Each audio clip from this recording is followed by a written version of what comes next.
मुसलमान मुसलमान में फर्क है। भारत का मुसलमान नहीं, दुनिया का मुसलमान आतंकवादी हो ही नहीं सकता।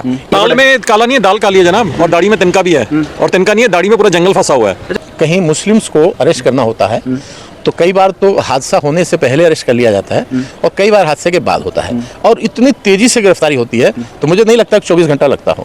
अब एक ही गली में 4 घर हैं, 2 घरों के लिए अलग जजमेंट आएगी या उनके लिए अलग लॉ होगा और 2 घरों के लिए अलग लॉ होगा, कैसे संभव है?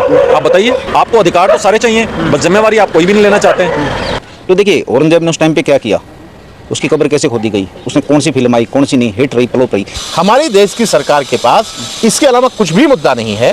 आप बताइए किसी के कब्र में क्या रखा होता है, उसकी कब्र हटने से या कब्र को बन जाने से देश को क्या फायदा क्या नुकसान होगा, मेरी समझ में नहीं आता। लेकिन उसे मुद्दा बना के उस मुद्दे को गर्म करके अपनी नाकामी को छुपाया जा रहा है। एक आम आदमी समझे तो वक्फ बोर्ड का काम है क्या और कर क्या रहा है वो?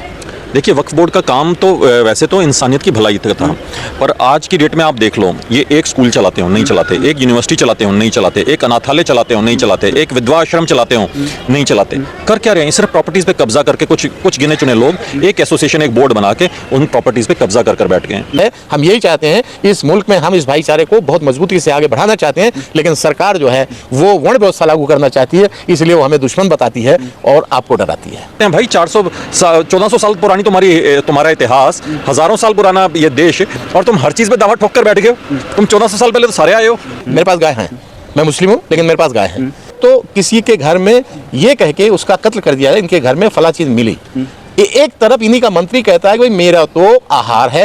अमित शाह जी ने एक सवाल के जवाब में कहा है कि देखिए गौ मांस को हम पूरी तरह भारत में प्रतिबंधित नहीं कर सकते। ये कोई वो थोड़ी है कि किसी की मनमानी चलेगी इस देश में। अरे भाई, डेमोक्रेसी है इस देश में, हर व्यक्ति अपनी बात रखेगा और आपसे पूछेगा भी। आपने देखा होगा कुंभ में बहुत सारे लोग भगदड़ में मचे, जिसमें लगभग 600 लोग मारे गए हैं।